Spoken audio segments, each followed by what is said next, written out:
Hai semuanya, kembali lagi ketemu dengan aku, Mami Grace di sini. Di sesi ini, Mams, kita akan membahas bagaimana caranya mengatasi anak yang susah BAB, susah pup, atau orang lebih mengenalnya dengan kata sembelit. So, buat teman-teman yang ingin tahu bagaimana caranya, ditonton ya video ini sampai habis, jangan di skip dan jangan kemana-mana.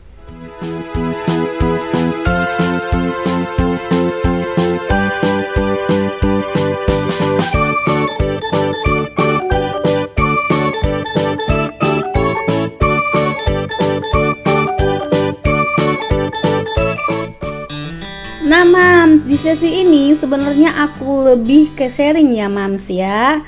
Kenapa saya katakan sharing? Karena pengalaman ini sendiri adalah pengalaman saya secara pribadi.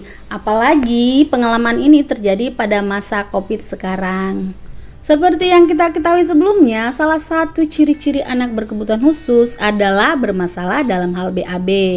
Kenapa saya katakan demikian? Karena itu sendiri dialami oleh anak saya. Nah Mams, tepatnya kemarin bulan 2 kemarin anak saya mengalami hal begitu, bermasalah dengan BAB atau orang lebih mengenalnya dengan sembelit.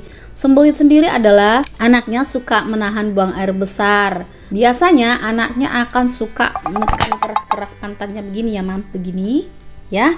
Terus dia akan menyilangkan kakinya. Jadi keinginan buang air besarnya itu ditahan gitu loh, ditahan sama dia.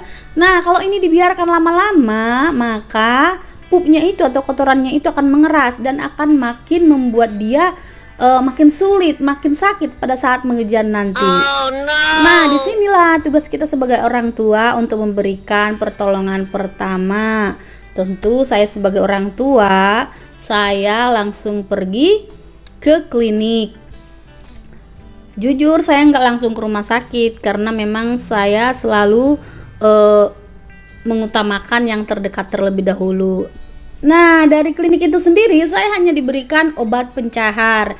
Jadi obat pencahar ini adalah salah satu obat untuk memperlembek kotorannya di dalam perutnya sehingga mempermudah dia untuk keluar. Setelah saya berikan sehari, 2 hari, 3 hari tidak ada menunjukkan keinginan ingin BAB lagi.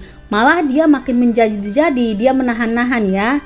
Lalu saya berpikir lagi, bagaimana ini anaknya udah sampai keringat gitu, keringat dia menahan BAB-nya. Bagaimana caranya? Sebenarnya saya itu sedikit agak gerem ya. Gimana ya? Rasanya pengen aku aja yang ngeden gitu loh. Akhirnya setelah saya banyak-banyak googling, lihat di YouTube, solusinya yaitu tadi rata-rata minum air putih yang banyak, konsumsi buah, konsumsi sayur, begitu. Itu saya lakukan, termasuk juga pijit di perut yang I love you. Saya lakukan selama 2 hari berturut-turut, tapi tidak ada hasilnya, nihil. Padahal anak saya itu sudah mengalami tidak buang air besar itu selama 2 minggu. Saya makin khawatir dan pegang perutnya itu kayaknya keras gitu loh. Dan akhirnya saya pergi lagi ke klinik itu dan dia menawarkan lagi yang namanya obat pencahar lagi.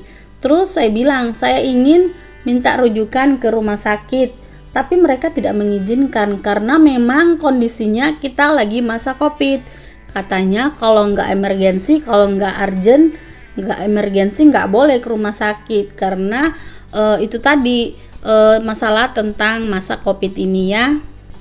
Terus dia menawarkan obat pencahar itu. Tentu saya menolak karena tidak baik ya kalau obat pencahar itu terus dikonsumsi tanpa ada hasilnya. Akhirnya dia memberikan saya salah satu apa itu namanya itu yang kalau orang kenal itu dengan istilah si hijau. Si hijau itu lupa saya mereknya itu. Pokoknya si hijau lah ya. Kalau di iklannya saya tengok namanya itu si hijau. Dia itu apa loh, stick kecil gitu, kayak bentuk Pepsodent tapi kecil banget segini. Nah itu si hijau itu ujungnya warna putih, nanti dia ditusuk ke pantat ya, ditusuk ke pantat anak sehingga mempermudah dia lah untuk BAB. Jadi keinginan dia itu lebih didorong lagi dari dalam, istilahnya memaksa untuk BAB. Nah, di situ saya coba ya, Mams. Dan memang hasilnya itu nggak lama, setelah kurang lebih 15 menit memang dia BAB. Nah, di sini saya merasa lega, nggak ada masalah nih, saya seneng ya kan. Aduh, akhirnya anak saya BAB. Saya udah bersyukur, terima kasih Tuhan, anak saya sudah BAB, kan begitu. Setelah itu 3 hari kemudian anak saya mengalami itu lagi, dia ingin BAB, dia menahan. Aduh, gimana lagi nih ya? Kata suamiku, kata papanya, ya udah beli lagi lah itu obat si hijau itu. Ya udah, aku beli. Setelah aku beli satu. Kalau nggak salah itu kurang lebih tuh harganya 27.000 ya kalau di Batam, tapi nggak tahu kalau di luar.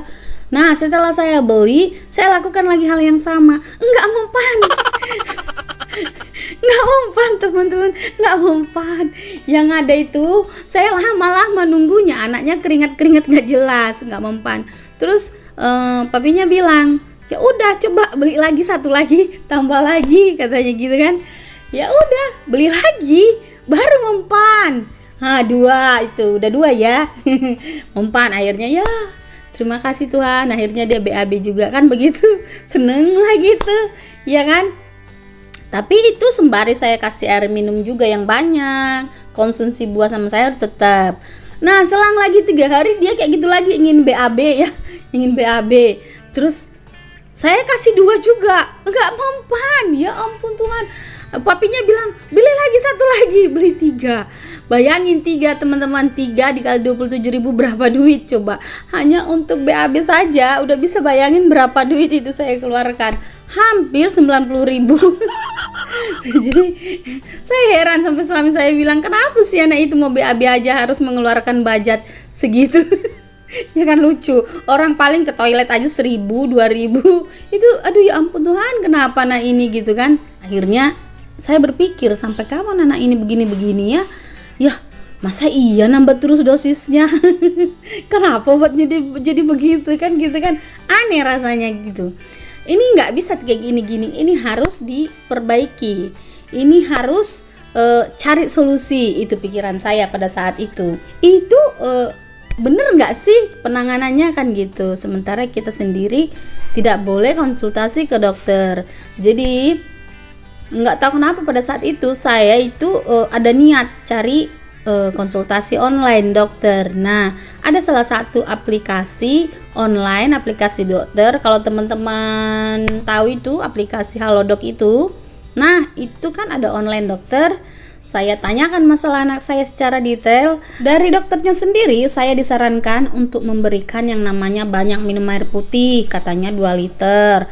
Banyak konsumsi buah sama sayur. Ya, itu sudah saya lakukan. Masalahnya kan bukan itu, masalahnya adalah anaknya sudah kesakitan, sudah keringatan, ingin BAB.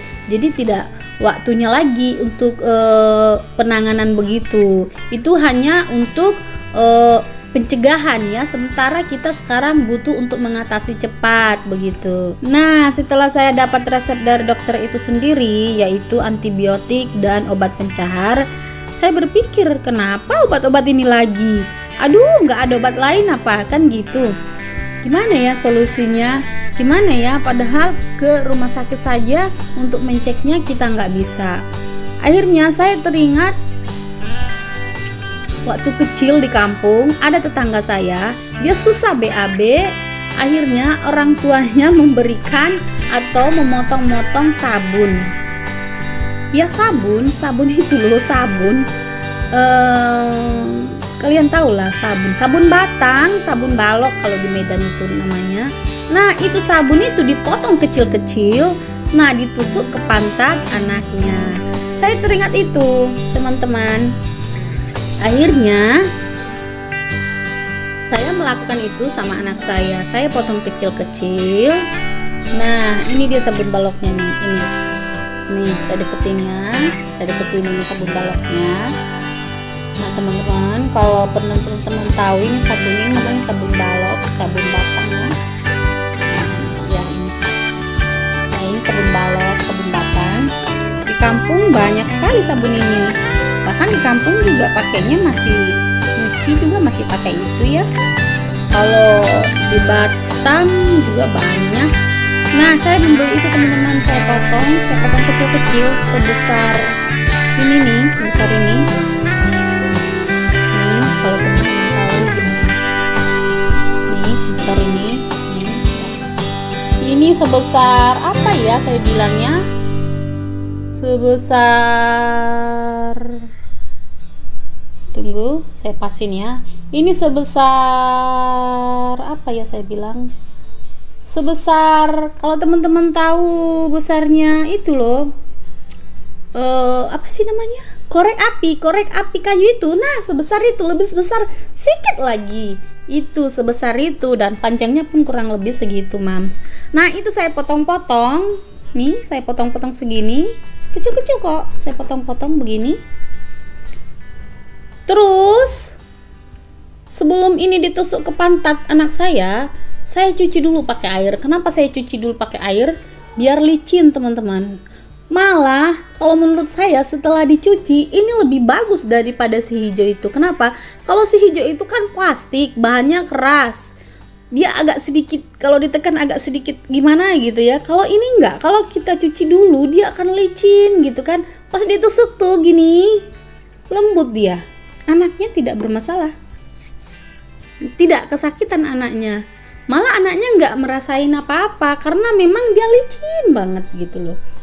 Nanti nggak lama setelah ditusuk, anaknya akan BAB sendiri tanpa merasakan yang namanya sakit. Karena rupanya pas dia neken itu, kelicinan dia itu akan membantu si pupnya yang keras itu untuk keluar. Begitu teman-teman.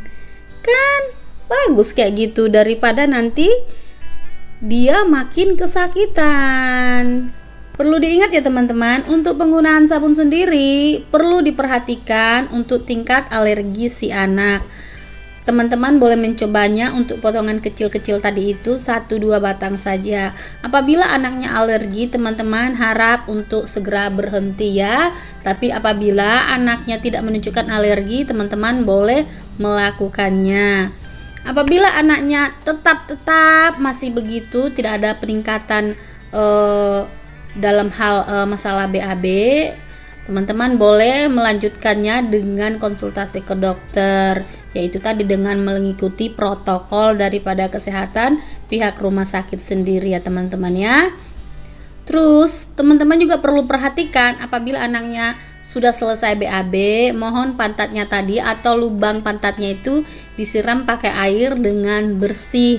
Jangan asal siram, dipastikan tidak ada menyisakan sabun. Karena tadi sabun itu tertinggal di dalam dan ketika dia BAB, sabun itu sebenarnya sudah keluar. Dia akan keluar bersama BAB, tapi takutnya nanti nggak enak di pantatnya, sisa-sisanya ada. Jadi ada baiknya teman-teman menyiramnya dengan bersih. Bila penting setelah disiram dilap dengan tisu agar anaknya lebih nyaman ya teman-teman. Ini adalah pengalaman saya. Saya di sini hanya sharing, saya bukan dokter. Saya hanya seorang ibu yang mempunyai anak yang bermasalah dengan BAB. Ini cuma sharing ya, Mams. Bisa dikatakan cuma saran. Saran itu boleh diikuti, boleh enggak. Bukan anjuran ya, tapi saran. Teman-teman boleh ikuti apa enggak. Saya tidak memaksa. Ya, bagi yang merasa ini penting atau bermanfaat, boleh dicoba. Bagi yang merasa masih sangsi atau ragu-ragu, nggak apa-apa, nggak usah dicoba ya. Bila penting, kalau memang merasa nggak yakin, kalian boleh menghubungi dokter kalian sendiri ya, Mams ya. Oke deh, Mams, sampai di sini sharing kita kali ini ya. Buat teman-teman yang merasa suka dengan sharing saya atau suka dengan vlog saya, boleh dibantu ya dengan cara klik tombol subscribe dan jangan lupa diklik juga tombol loncengnya agar kalian mendapat notifikasi video terbaru dari saya. Oke, Mam, sampai ketemu di sesi video selanjutnya. See you next video. Bye bye.